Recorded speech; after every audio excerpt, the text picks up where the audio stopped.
and you know what's going on and you understand how to play the game, if you sit down with somebody with a lot of money who isn't very good or who isn't very aware of what's happening, you can make a ton of money from them, right? Now, I don't play for money. I don't care about trying to take people's money. I usually end up doing that. I was in Montana, I kid you not, and I because I'm good and I don't like giving my money away. I literally all these little redneck cowboys are sitting at the table, and I took all their money, and I didn't lose a single hand. And I sat down. My wife gave me some money because she had the cash. I didn't have any cash.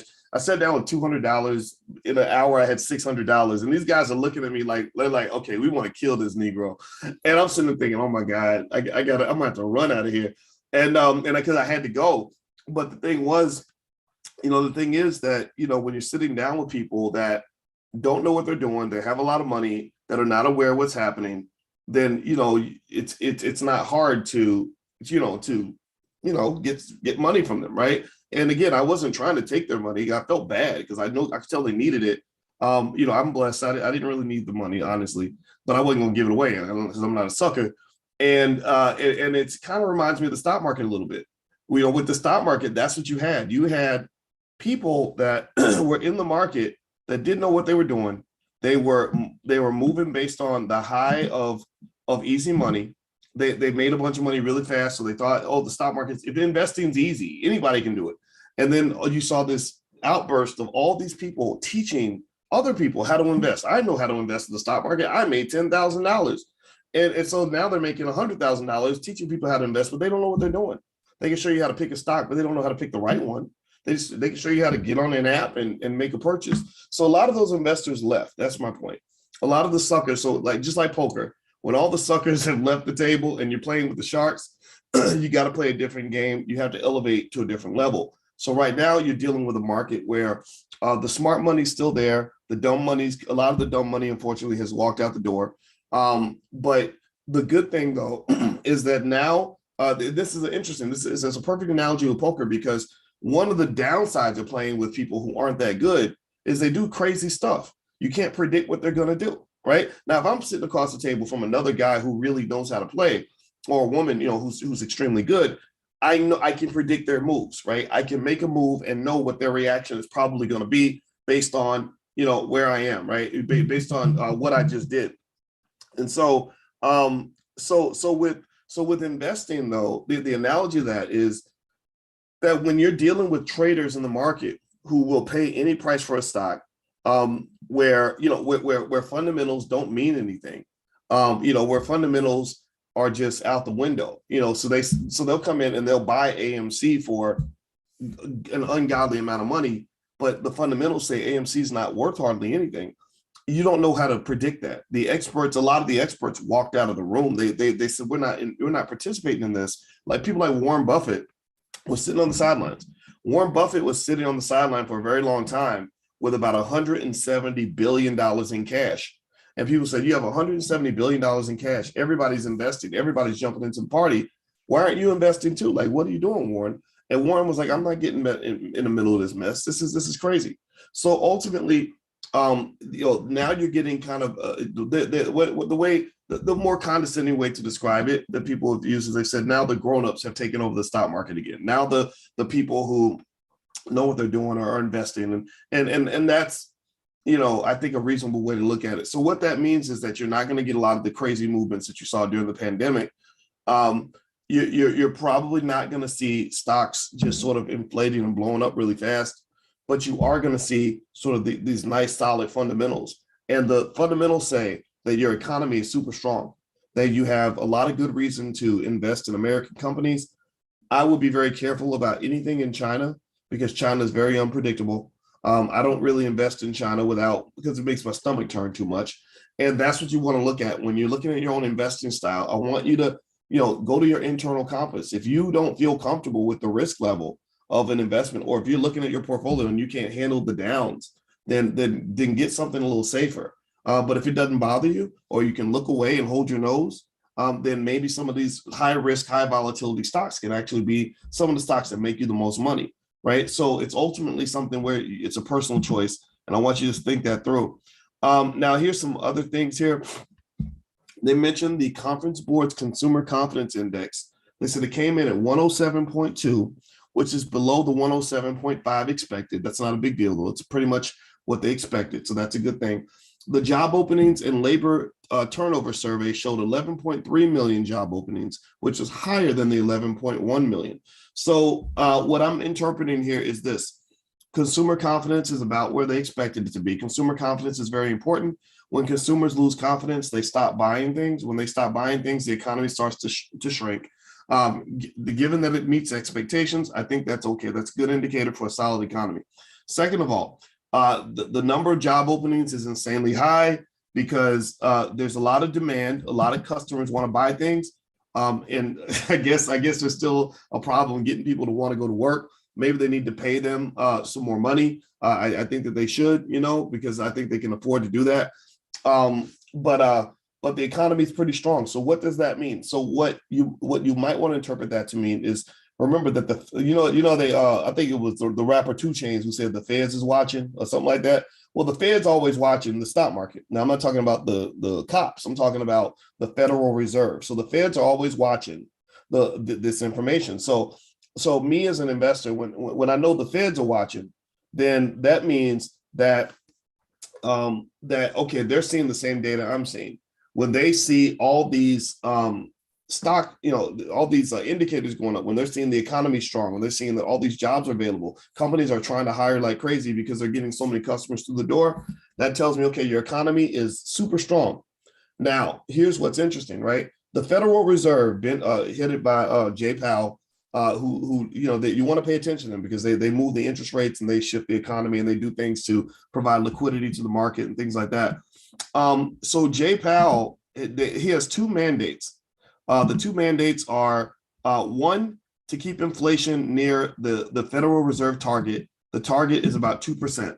Right now, he's way off 2%. Right now, you're talking about 6-7% inflation. It's kind of crazy. It's very embarrassing for Jay Powell.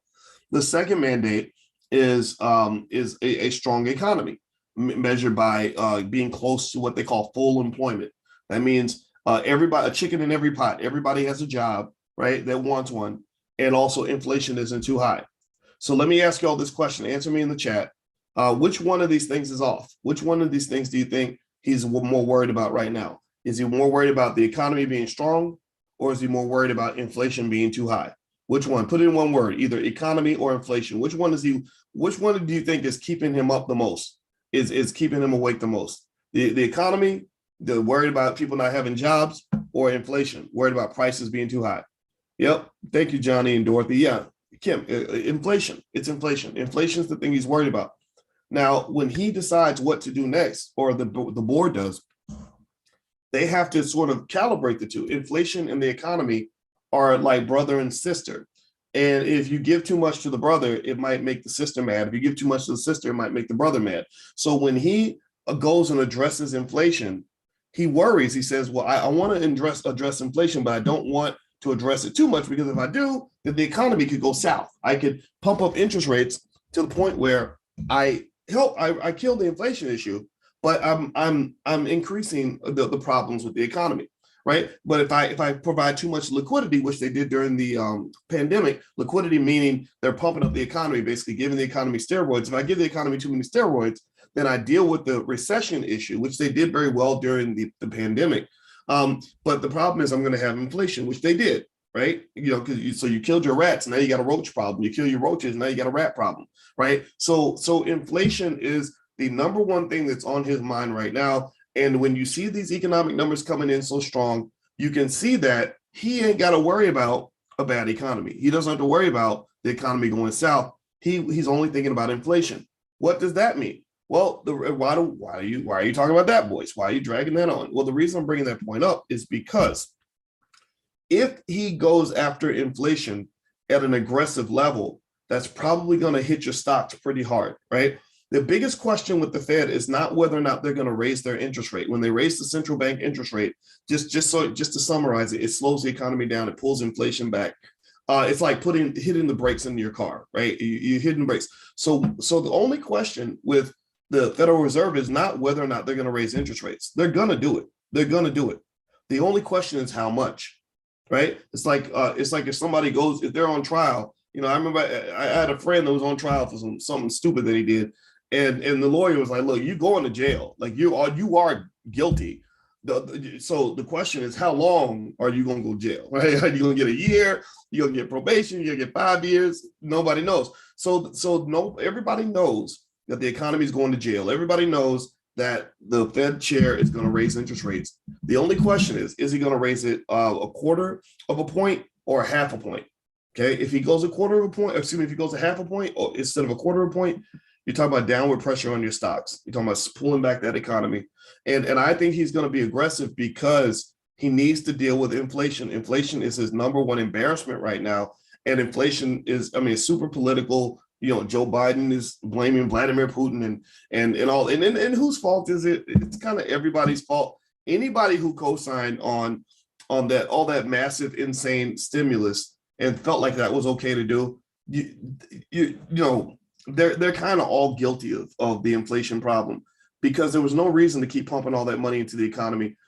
A lot of smart people were telling them about a month into the pandemic, whoa, slow down, take your foot off the accelerator because the economy is not that bad. COVID came, everybody got scared. They said, oh my Lord Jesus, the whole economy is going to fall apart. Let's really just hit this thing, nip it in the bud. We're going to pump all kinds of money in the economy. We're going to start sending out checks to anybody and everybody, which they did with that PPP crap, which was a huge mistake. The way they delivered it was so bad. All the rich people got the money first. All the rich people got paid. There were people who made more money during the pandemic than they'd ever made in their life. Companies that couldn't even survive before the pandemic, that were literally about to go bankrupt, that were suddenly prospering because they had so much capital available to them. They had so much money coming in. And so they did all this. And then about 2 months in, we're like, whoa, wait a minute. We thought we thought COVID was going to destroy the economy. It didn't destroy the economy. This gave it new life, man. We're doing well now. We're balling out of control. Everybody's happy. So at that point, that's when the experts like Jeremy Siegel at University of Pennsylvania. Who's another one that was real big? There's a guy, a professor. He's a professor economist out of New York. I can't remember his name, but he was saying you're gonna have an inflation problem. He's like, you got to stop doing this. You got to stop doing this. And they didn't stop. They kept doing this for like a year and a half, 2 years. And people were like, oh, when inflation comes in, when those chickens come home to roost, it's gonna be a problem. And now the chickens have come home to roost, and it is a problem, right? So that's what you're dealing with. That's what you got to kind of look out for. I don't think it's something that should keep you up at night, but these are the dynamics that are moving the market.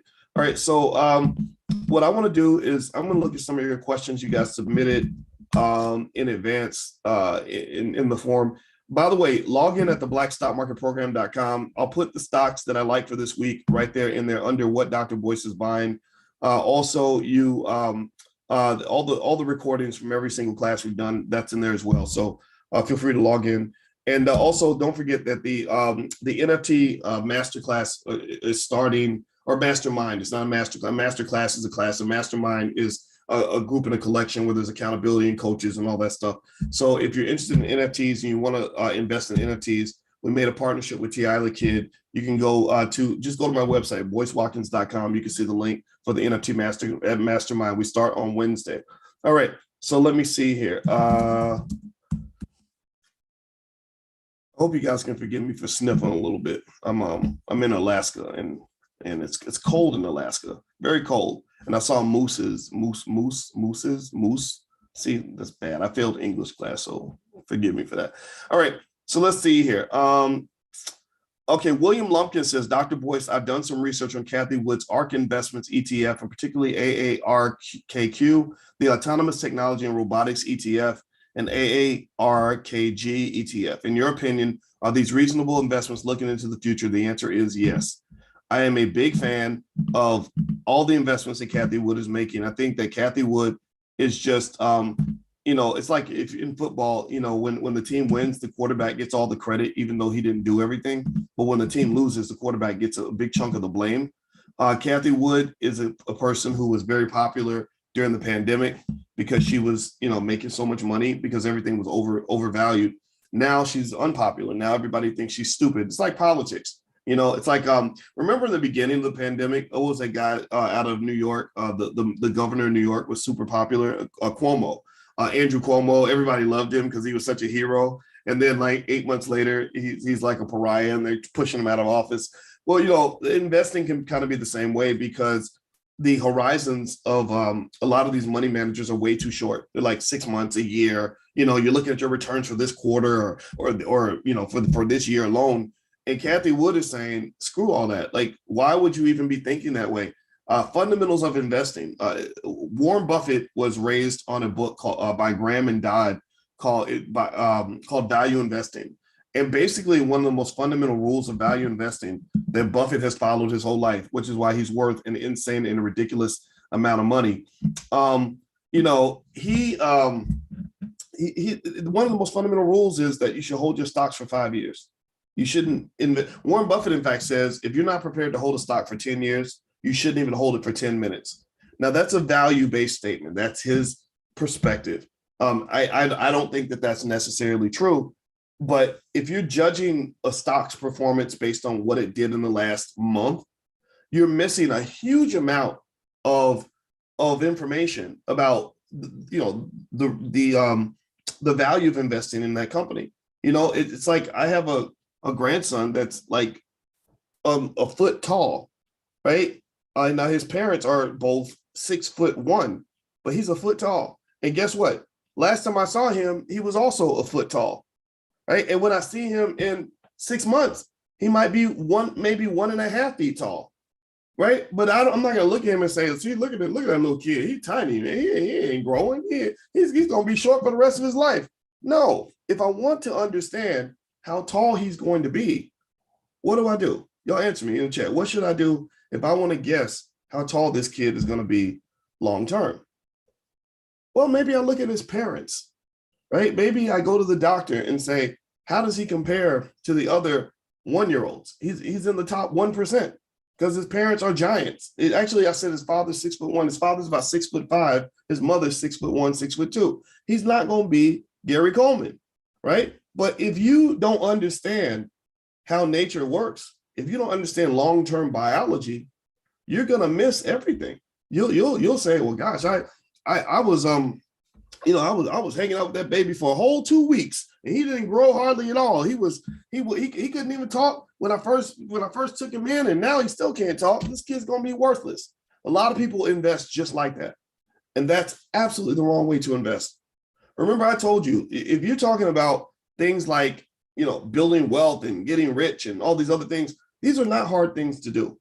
If you understand it the way I understand it, the formula is very simple. It's like a doctor saying, okay, well, take this pill, do this exercise, don't eat that, don't drink that, and you're probably going to lose weight and you're probably going to be in good shape, right? Like that. It's literally the prescription is that simple.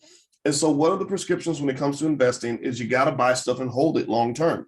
You have to find some way to do that. So what I do with my portfolios is I have different portfolios. I have my fast action portfolio where I'm making moves every week, maybe selling call options and stuff like that.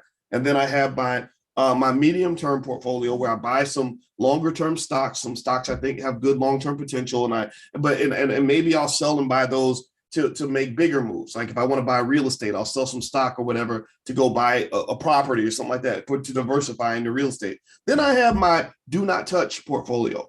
That's that money over there where it's like, Boyce, you ain't touching this until you're old, or unless the world starts to burn down and you really need that capital, because you have to have that long-term investment that allows you to build that long-term wealth for your family. These are stocks that I've forgotten about. I don't even remember if I own these companies at all because it's just sitting over there. So I'll go over there once a year and say, oh, wow, look at this stock. It went up 400%. Holy crap. I own Moderna, and Moderna did that. Moderna just went up insanely because Moderna was a crappy, tiny little company before the pandemic. Now Moderna is this multi-billion-dollar behemoth because they were able to make these jabs, right, that they were making people take, right? So that's actually a formula for building massive wealth for corporations. Whenever there is some kind of war, and in this case, there was a war against a virus. We weren't fighting a person. We were fighting another life form, which is a virus. right? But the same thing. We were at war, and when we go to war, what happens is the government steps in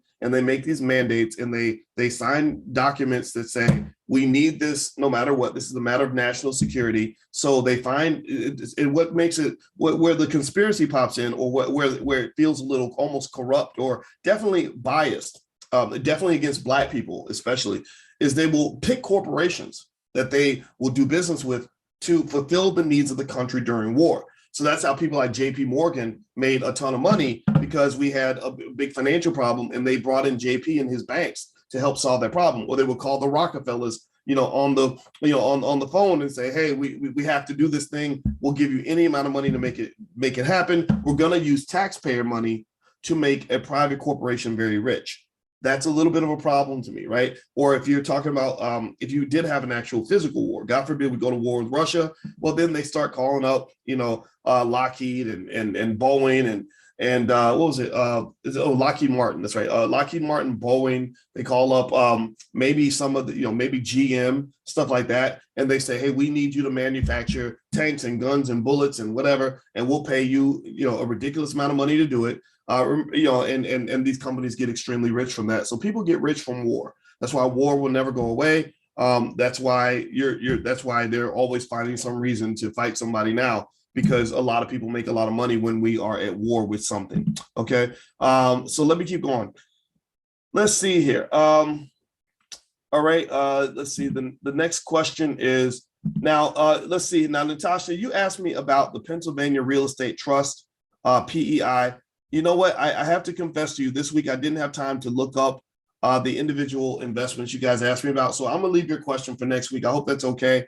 I want to make sure I give you a good answer on that. I will say, though, that the benefit of investing in a lot of real estate investment trusts is that it's a good way to get into real estate without actually having to buy real estate. A lot of people think that in order to invest in real estate, you got to go buy a house and you got to go buy property and all this other stuff. That's just simply not true. A real estate investment trust is a great way to get involved in real estate without having to go through all those hoops of investing, because the way they're structured is basically they go out and they buy a bunch of property, they bring in all the rent and everything, and then they chop the money up amongst the investors. So you're getting the same effect that you would have if you were a property owner. The thing is, though, it's easy. You can get on your app and you can buy real estate on your app and just own it, and you're a real estate investor. So don't think, I'm not saying that you shouldn't go and look into actually buying property and owning property. I think that's a good thing to do. I own property, right? But when you really want to make a move, in real estate, don't think it has to be complex. Don't let that stop you. Don't let the complexities and all the work of home ownership stop you from being a real estate investor. You can become a real estate investor today. In fact, give me a yes. Anybody who's got a couple of dollars in their pocket, give me a yes in the chat. Let's make this an action-oriented meeting. Give me a yes in the chat if today you will become a real estate investor. You can find a real estate investment trust on your app and invest in that trust. Give me a yes in the chat if you will do that. And that way you can have some real estate in your portfolio in addition to all your stocks. Let's see. Someone's mentioned your brother Ben X. Yeah, brother Ben X. I'm invested with his Hereafter Farms out in Georgia, and just to give you some logic in terms of why I invested in the project, I invested in it because I've met Ben a couple of times and I like him a lot, and I think a few things. One, as a 50-year-old, I love it when I see a 27-year-old that's really doing great things, and so I feel that it is my job as the OG, so to speak, to support young guys that are doing and young women that are doing great things, right? So that would include Keisha Ravenel, D1, just a lot of young people like Jeff Lightsey Jr., people that I see that are doing good things. And this is something I'm sharing this so that other people can kind of consider this perspective. Maybe it'll help you, because I think this is how you build a community. So, when I see them doing good things, I invest in them. I want to see, I say, oh, okay, how can I help, right? So Ben X is doing Hereafter Farms. He reached out to me and I said, yeah, I'm going to invest and I'm going to endorse what you're doing because I like what you're doing. Now, mind you, I want to make it clear. I didn't invest in Ben X's project because I just knew for sure it was going to succeed. Same when I invested in the Tulsa Real Estate Fund, I didn't invest because I was sure it was going to succeed, because you never know what is going to succeed and what isn't. One thing that's important to understand about investing is that investments sometimes fail. Businesses fail all the time. Lots of businesses fail all the time. There are so many companies that get started in Silicon Valley where they'll get $1 billion in financing and then the company goes bankrupt, right? Because the idea just simply did not work. It doesn't mean somebody ran off with your money. It doesn't mean somebody did something shady. It just means that it just didn't work out, right? And so ultimately, what I'm hoping you'll consider is that when you invest in, say, Black businesses in your community, you're going to kind of give them that leeway, give them room to fail in case things don't go well. And so with Ben, it looks like it's going really well. I mean, what they're doing is really important for the community. Another reason I wanted to invest in the project is because I believe deeply in the importance of sovereignty. I believe that we really want to think heavily about land ownership and having spaces where we're allowed to make our own rules and do our own thing and not sort of be under the thumb of this system, right? That's another reason why I invested. So yeah, I did invest in Hereafter Farms, and I invested in a few other. Again, the Tulsa Fund.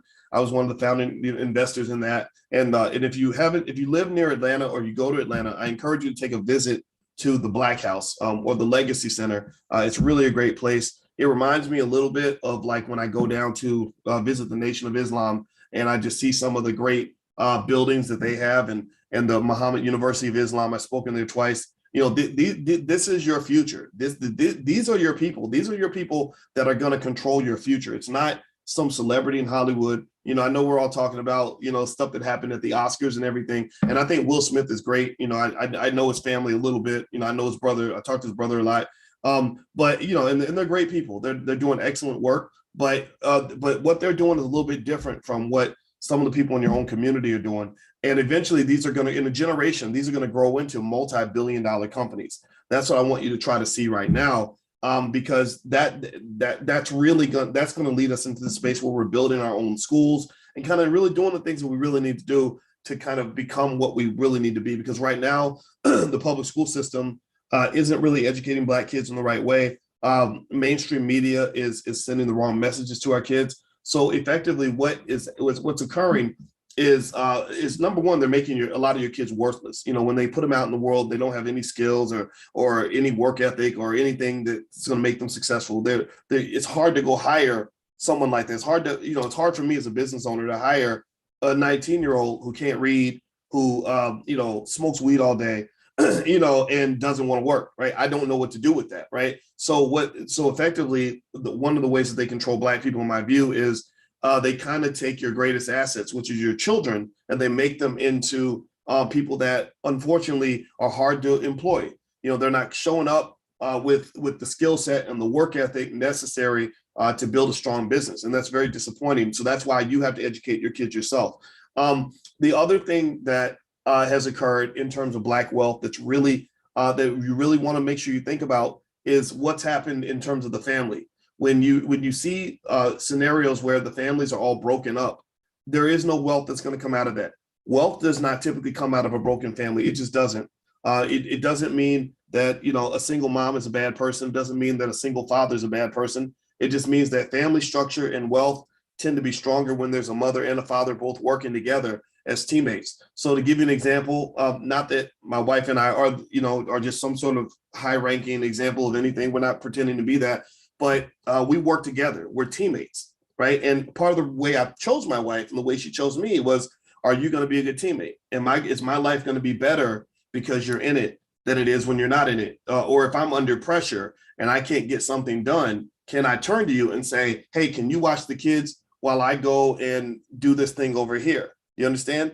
And that teamwork happens all the time. And then if you're really good, you can incorporate grandma and other people into the process, but it has to be a team sport. When it comes to business or family or anything, you can't, trying to do it all by yourself is really, really hard to do because you can't be in multiple places at once. So one problem might be if you have one parent running the whole household and there's 4 kids and one parent, and the parent's got to be the breadwinner and the babysitter, and the nurturer of the children. Well, that's not going to work, right? Because you're at work 12 hours a day and your kids don't have anybody that is there to watch them or guide them or anything, right? So when my wife is at work and she's off being a great scholar and she's busting her butt trying to accomplish her goals, well, guess who's watching the kids? Me. I like watching the kids. I get to hang out with them, talk to them, teach them stuff, And then when I'm out trying to conquer the world and do whatever I do, Well, guess who's got the kids at that point, right? Or if I need good ideas, I can talk to my wife about good ideas. Or if one of us needs some expertise or money, or if we go out to dinner and one of us forgot the credit card, the other one pulls out the credit card, right? So think about that in terms of how you shape your life, because your life really is like a business. It is it's your biggest, most important investment. It's more important than any stock you'll ever own. When you bring a person in your life, I would encourage you to look at them like a share of stock. Right? Am I making a good investment or a bad investment? Is this stock going to rise or is it going to plummet? Should I be a bull or should I be a bear? That's why, for example, at the convention, that's why we have speed dating. We incorporated speed dating into the All Black National Convention. And by the way, the passes are available now. If you want to go to allblacknationalconvention.com or boycewatkins.com, you can find them right there on my website. But literally, we realized, we said, wait a minute, B1 people who are Black first and intelligent and productive and investing for the future, they need to be connected with other people who think the same way. Because also there's kind of a toxicity when it comes to investing, whether you're talking about a financial asset or a human asset, which is the people you bring in your life, there's a toxicity, right? If you have all your stuff together, you've done your therapy, you've saved your money, you've got your education, you're making good moves, but you connect with somebody who isn't thinking that way, whose mind is just on another planet, then unfortunately you become prey for predators. You become attractive to people who don't have their stuff together, right? So an example is I worked hard, I got my stuff together, I got perfect credit, I saved up a bunch of money, I'm getting my education, I'm doing well, I'm very stable.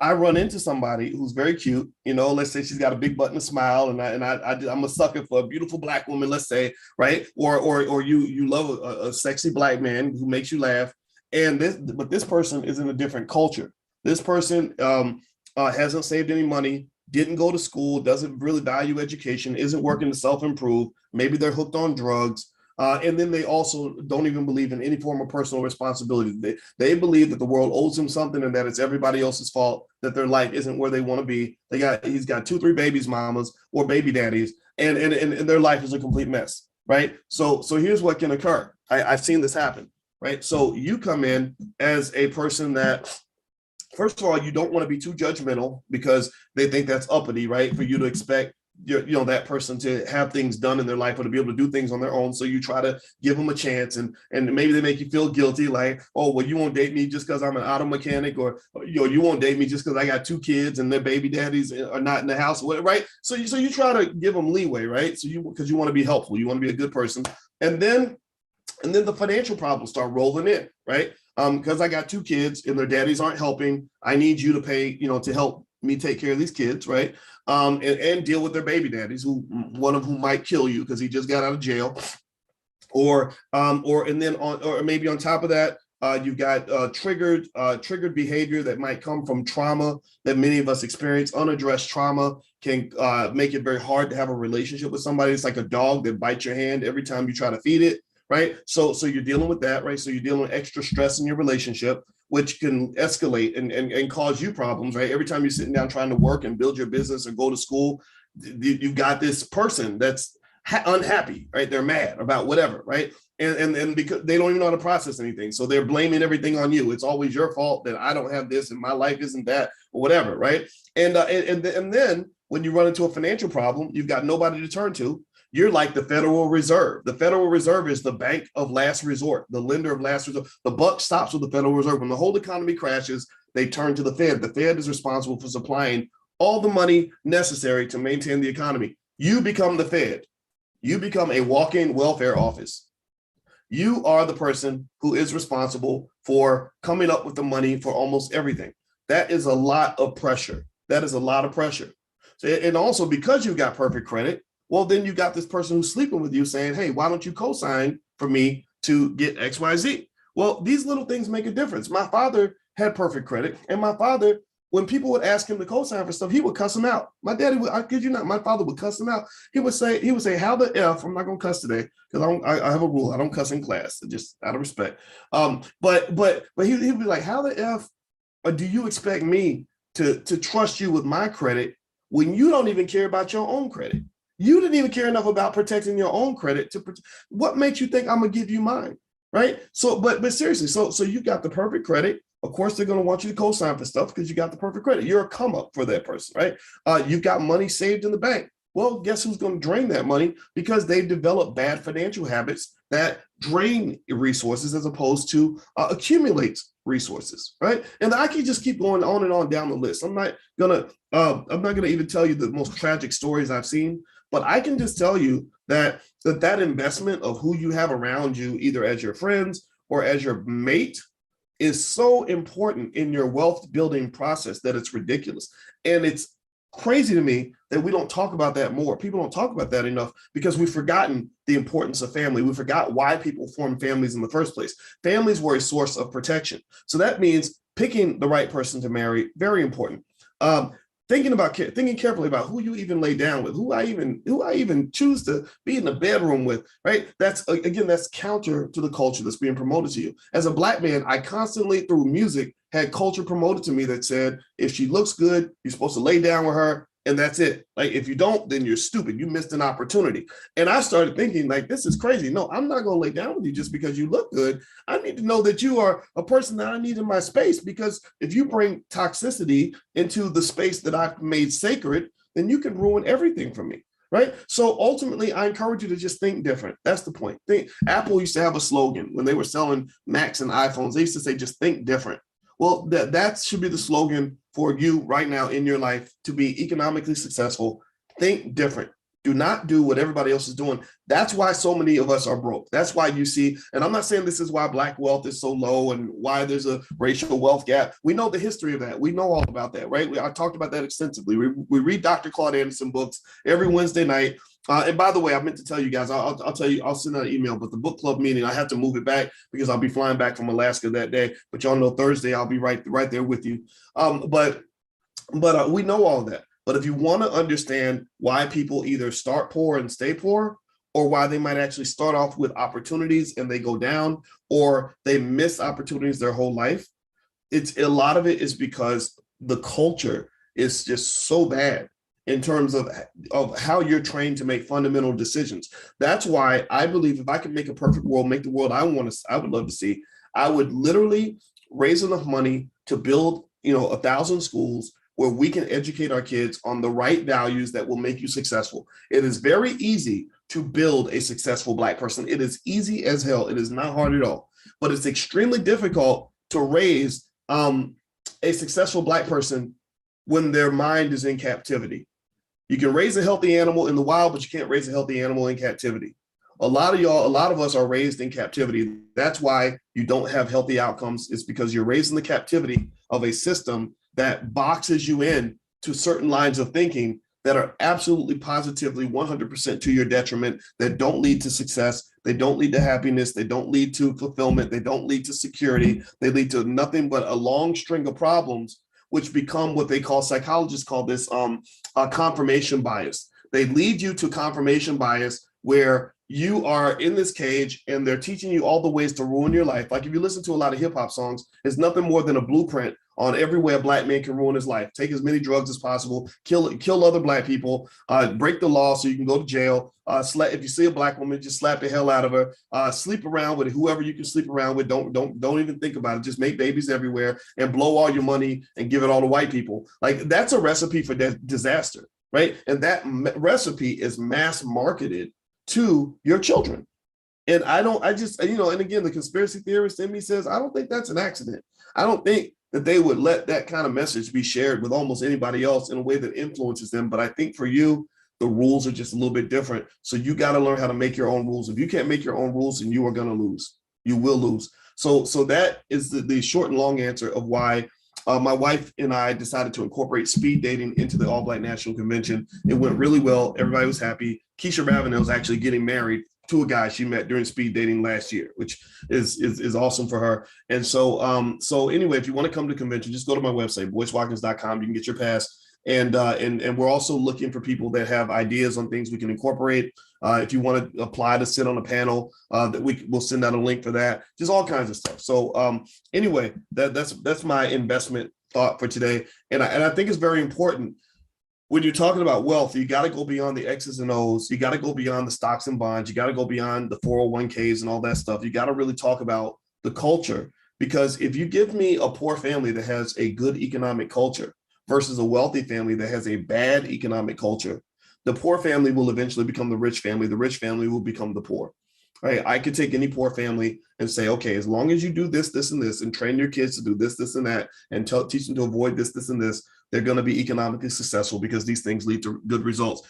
And examples I've seen are, for example, my wife grew up, they were so poor, they didn't have a refrigerator in the house. I mean, they were in Gary, Indiana, the murder capital of the world, lots of poverty everywhere. We would make jokes about going to the movies, and her mama would give her like $2, but it would cost $2.50 to buy like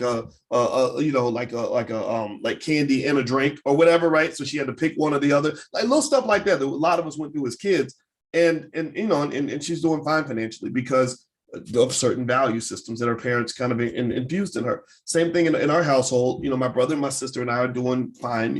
My sister's a medical doctor who makes an insane amount of money and whatever. And we didn't grow up around that though. We didn't have a lot of other friends who were very successful.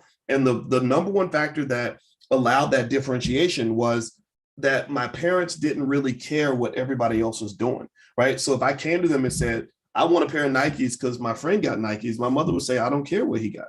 I'm not buying you that stuff. Or if I say, well, we all went to the store and we all stole a piece of candy or whatever the hell the stupid situation was, they didn't get put on punishment. My father would say, I don't care what they got. You're on punishment. You're grounded, right? So that sovereignty, that desire and ability to make your own rules that are separate from everybody else's rules, I believe is absolutely essential for any Black person that wants to be successful and wants to produce successful children. The formula is right there in front of you.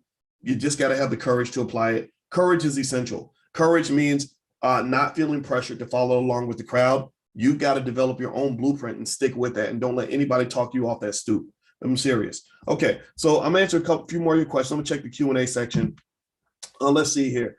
Let's see, Bristol. Do you know anything about SoFi? Yeah, SoFi is a great company. I'm not going to recommend them, but I will say that I don't have any reason to dislike SoFi. As a stock, I think long term, it is a company that's expected to do well. Absolutely. Natalie, thanks for the work you do. Is your $5 a day book available as a PDF with others? Yeah, what's a good way to get that book? If you go to blackmoneyminute.com, I don't know if you guys have seen my Black Money Minutes. That's a good way for me to share information in a quick format. So anyway, if you go to blackmoneyminute.com, you can get a free e-copy of my book, How to Build Wealth with $5 a Day. It's not a complex book. It's very, very short, and that's by design. And basically, it shows you my $5 a day investing plan, where any family of any income level that invests $5 a day consistently in the stock market and doesn't sell their stock is going to be very wealthy within one generation, or really sooner than that. Actually, within 10 years, if you historically had invested $5 a day, which is $35 a week, or about $150 a month, I think, about $140 a month. If you've done that consistently over any 10-year horizon, pretty much in American history, you would have a liquidity level that exceeded most, like 80, 90% of all Americans. So within 10 years, I think that $5 a day plan, the person has, what did they have? I want to make sure I get the math right. I want to say, was it 29,000? I think $29,000 in 10 years, in a typical 10-year period. And then in 20 years, they have $102,000. So just think about it, just after one decade, literally one decade, not even a whole generation, you're talking about $29,000 liquid wealth. That's a big game changer. That means that you then are in a position where you can go and maybe put a down payment on a house. That's a huge move toward wealth. You can go buy some stock, you can start your business, quit your job, whatever. At the very least, you have financial security, which gets you away from the pain and the stress of worrying about money, right? It gets you away from worrying like, oh my God, what if I have a financial emergency and I can't get $500 to get my car fixed? Well, that's not a problem anymore. You've removed a lot of those problems. So your survival, your economic survival, is secured within just a few years, right? Now, I encourage you to do that for your children, because your children have about 20 or 25 years of their life, maybe at least 20 years of their life, where they're pretty much economically unconscious. We have 18, 19-year-old, he ain't thinking about money yet, really, because he hasn't gotten into the world. He hasn't paid bills yet. He hasn't really dealt with stuff, Our kids, oblivious to money, right? So your children have about 20 years in an incubator that you create for them, which is good, that allows them to live with complete unconsciousness when it comes to money for the most part, except for whatever you give them, right? Like a child is born with no state of mind, blind to the ways of mankind, right? So that child has no, they're not waking up worried about paying the mortgage. They're not thinking about, saving for retirement. They're not thinking about all the opportunities in the stock market. They're literally oblivious. They're thinking about like playing with their friends and whether or not their makeup is right when they go to high school, right? But during that time, that's when you're implementing the master plan. So you're implementing the $5 a day plan, and you're doing it consistently on auto deposit. You're auto depositing about $140 a month into an S&P 500 index fund, something real simple. It ain't got to be complex, that is growing in the background while your child is over here living in this parallel universe of childhood, right? So in 10 years, they got $29,000 liquid. In 20 years, they've got $102,000 liquid. So by the time they're 20, they're better off than 90% of all Americans.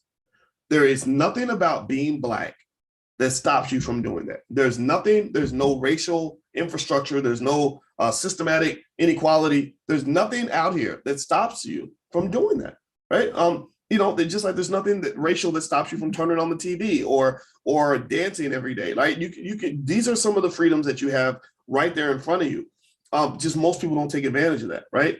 But this is a huge game changer, because if your child's 20 and they've got about $100,000 liquid, not $100,000 net worth. Net worth is very different from being liquid. Like Kanye is a net worth billionaire. He's not a liquid billionaire. Diddy is a net worth billionaire, but he's not a liquid billionaire. Warren Buffett is a liquid billionaire. Warren Buffett is sitting on 167 billion in cash.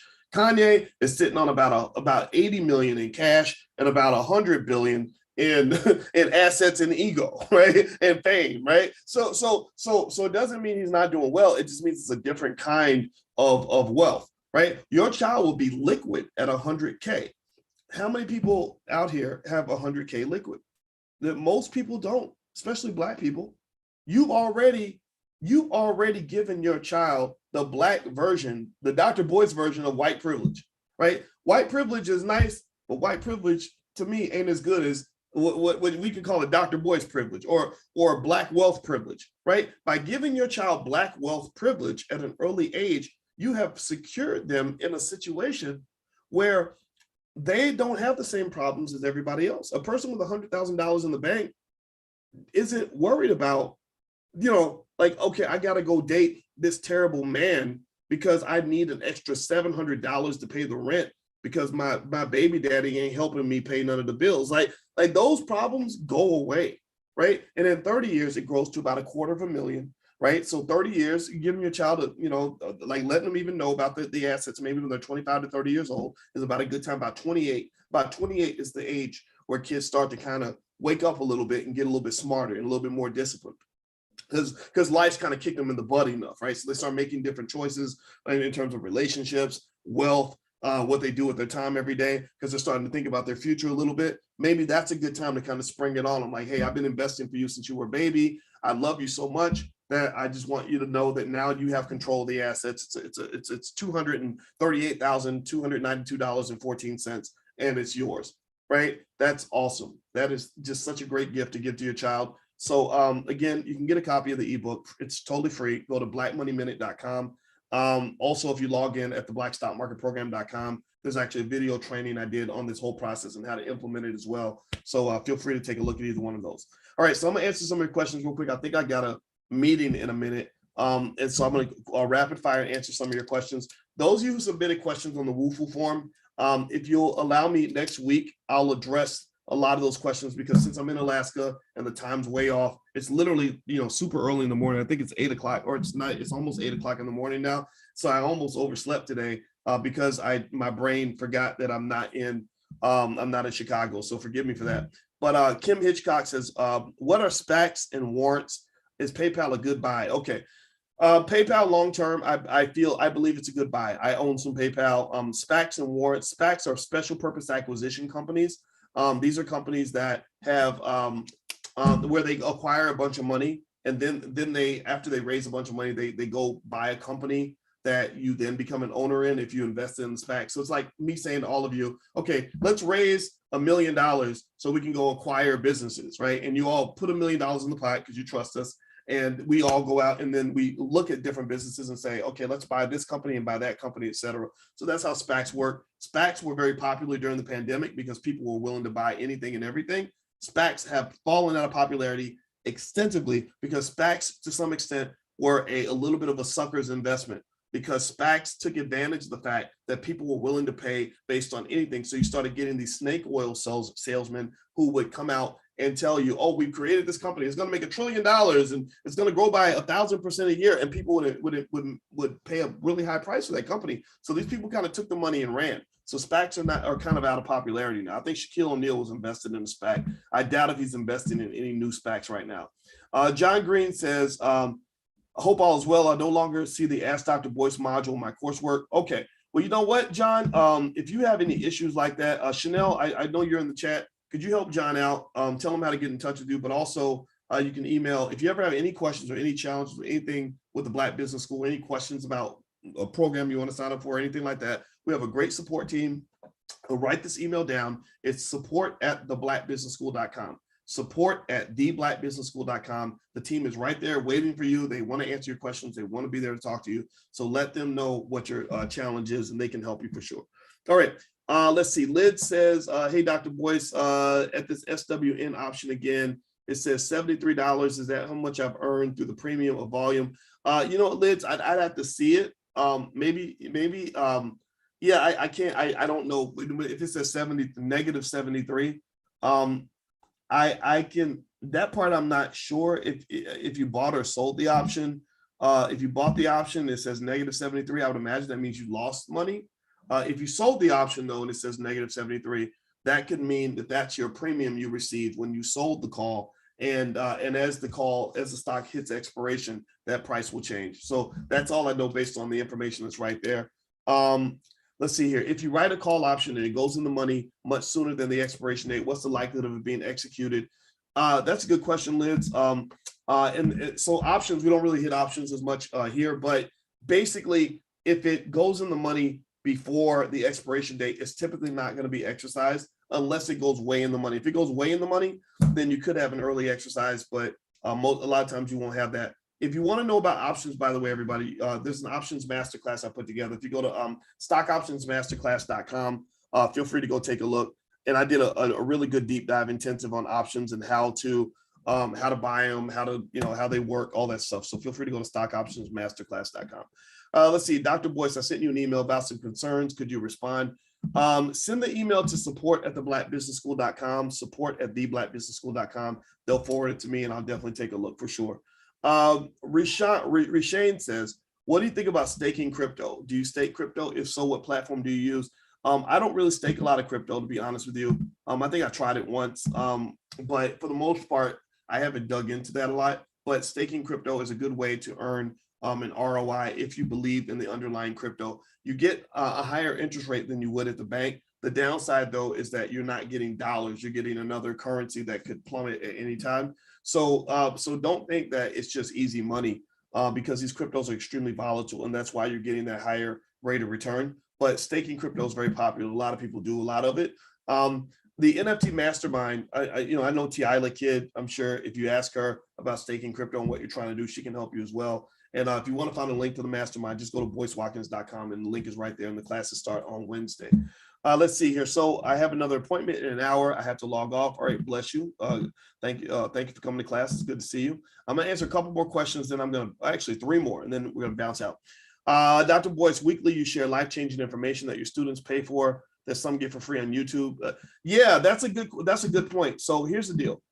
When I do stream, I stream pieces of the class so people can just see a little bit of what we're doing. I don't stream everything. And so this is not a class that's just available to anybody out there. So here's a couple of reasons why it's a great question. This is why being in the class is far different and better than being somebody that happens to catch a piece of it online. Number one, you guys are here for the whole class. There's no piece of the internet that's going to be available for the entire class. That's the first thing. So anybody watching outside is kind of getting a glimpse, like visiting the class on a university campus. You can come in and see what's going on, but you're not really in the class, right? And so that's the first thing. The second thing is I answer questions of students. That's it. When one privilege you guys have of being in the class is you can leave me questions. You can ask me about stocks. You can ask me about anything. I answer your questions. I don't really. It's no disrespect to anybody watching outside, but I invest in you more if you're investing in us, right? Because running the Black Business School, it does cost money, and the fact that you're invested and you trust us means that we're gonna give you more than what we would give the rest of the world. Number three, everything is archived inside the class. So one of the massive benefits of being an investor in the class is that you can go back and you can watch. There's probably 200 different or 300 or more lectures I've done just like this that you can access. You can't do that anywhere else online. That is not available anywhere else online. Pieces are out there. It's like a movie. They'll give you snips and clips, but they won't let you. You're not watching the whole movie. So that's another benefit. The fourth benefit that you get is you get full access to what Dr. Boyce is buying. I tell you guys the stocks I'm buying, the stocks I like, things like that. So you get specific investment information based on what I'm actually doing for my own portfolio. This is not available out there on the internet. Okay. So I hope that answers your question. And I don't want you guys to think they're like, oh, well, he's making us pay money for something that everybody is getting for free. No, that's not true. That's not the way this class is designed. And I'm very deliberate and intentional about how I differentiate those two things. Okay. Do you think Wealthfront fees are excessive? I don't think they are, but if you feel that they are, then maybe you might want to compare and look at some other companies and see if you're more comfortable with the fee structure. Last question. Brother Watkins, I disagree that this system is the reason Blacks are not doing well. Many times Blacks are not succeeding is because they're developing their mindsets or skills. You have a PhD that gives you some advantages. I agree that having a business that's successful will separate you from many. Well, it sounds like we agree on a lot of stuff, and I agree. Having a PhD definitely gives me some advantages. And my goal, as a Black man, I have no shame in telling you guys that I speak as a Black man first. I don't speak as anything else. I always wanted to figure out how to have advantages. I never wanted to feel like a disabled person, and no disrespect to anybody that is disabled, but I never wanted to. I didn't feel that I was born that my Blackness was a disability. I wanted to make it a superpower, and I learned that making your Blackness into a superpower comes down to, number one, not being afraid of being who you are. Number two, figuring out what are the unique advantages of being Black. We're extremely talented people. We're extremely resourceful people. Let's focus on the advantages of being Black as opposed to the disadvantages. And then third, I know that knowledge is power. It's real simple. The more information you take in, the more strategy you can access in order to compete with the competition, right? That's it. It's real basic. So reading books makes a difference. So I said, okay, let me read as many books as I can so that I can form a strategy that is uniquely designed for me, like building my own personal Iron Man suit that fits my own body, that allows me to go out here and accomplish the things I want to accomplish. So while it certainly took a lot of work, it took some unique thinking, it took a little bit of courage to be willing to deviate from the norm. It's not like it's a secret formula, right? And I've shared that with you. So I hope that helps you. I really do. All right. So anyway, guys, I got to get out of here. I hope you all have a wonderful day. It's very good to see you, and God bless all of you. And I will see you all next week. And again, if you want to see the stock picks for this week, just log in at theblackstockmarketprogram.com and go to the section What Dr. Boyce is Buying. You see it right there when you log in. And I'm gonna put those stocks in there a little bit later on today. I've got to go run to a meeting, but then I'm going to grab those stocks for this week, and I'm going to put them right in there. And these are companies that I believe are going to do really well as the economy starts to recover, or the stock market recovers. The economy's been doing well for a while. All right, guys, have a good day. God bless you. I'll see you next week in class. So talk to you soon.